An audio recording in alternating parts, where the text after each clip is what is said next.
What's up, everybody? It is Chris. It's Saturday, and it is a awesome day. Thank you for checking out Tentative TV. Thank you for checking out the pull list. I love each and every one of you, and thank you so much a million times. Thank you. Um, this is an interesting pull list for me because as I was reading comics this week, and as I got started checking them out, I just had this wave of nostalgia just roll over me, and it felt good. It felt like a Saturday morning cartoon.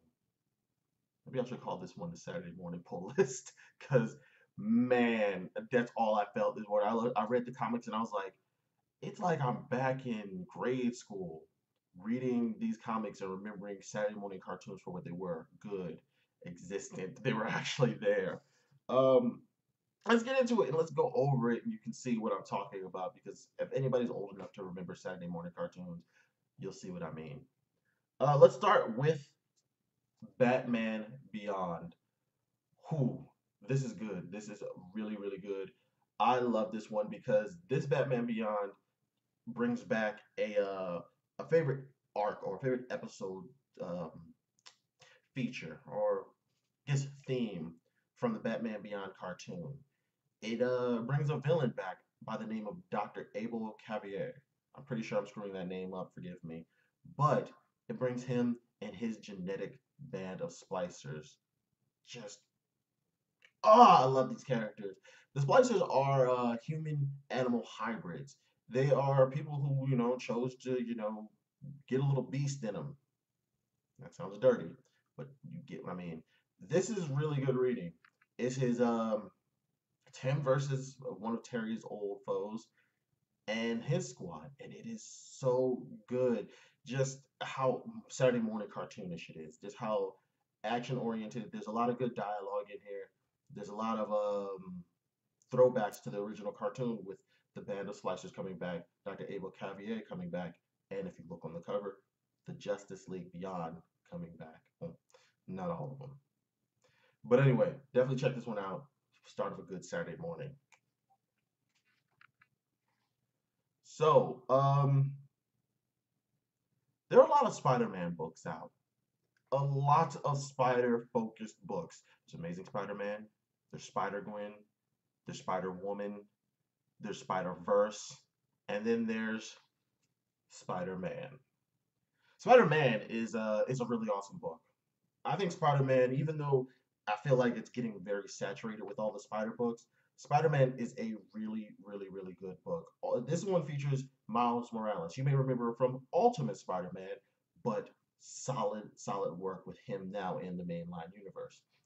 This book is basically him recounting all the stuff that he went through as he first started patrolling as Spider-Man, and Peter Parker gave him his blessing. Peter Parker said, "Yo, it's cool that you're Spider-Man. I don't mind. It's fine. You're doing the right things. You're doing what needs to be done, and I truly appreciate that." So that's basically what it is. This one also deals with Miles, and the public reception of him, how he wants them to see him. I definitely think you should check this one out because there is a strong point when somebody tries to give him a qualification as Spider-Man, and he's like, "No, that's not how this works. This is not how I want it to be." Definitely read this one, especially if you're a fan of the original Spider-Man cartoons and how much crap he got. Definitely awesome. My last pull is gonna show you how much of a nerd I am. I loved this show back in the day. I used to rush home every day from school just to catch it. Uh, let's not even beat around the bush. Mighty Morphin Power Rangers #1. And you see right there on the cover, I'm gonna get up in there for you. The Green Ranger.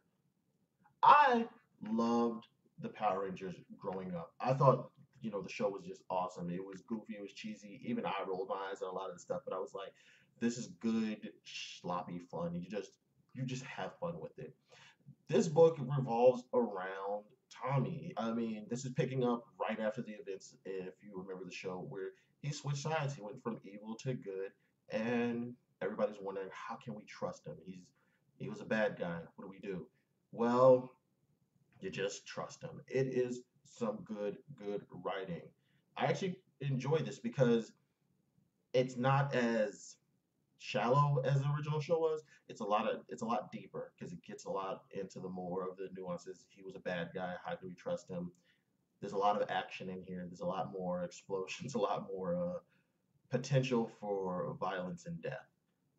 And I I think it's great. I think this is a book for people from the 90s and remember the original Power Rangers, but are adults now and want something a little more substantial. So I can definitely recommend this one if you are a fan of the Power Rangers and you definitely want to check something out. Do it. So that's it. Those are my pull lists. Those are my three recommendations for the week. I think we did good. I think we did good. So with that, what's everybody else reading? Let me know in the comments below. Let me know if there's something I'm missing, if there's something I should check out, if I should get off of the mainstream, because I read a lot of mainstream books, and you know some more not heavily mainstream books. Let me know. I appreciate it. Love you guys. Take it easy. Have a great Saturday.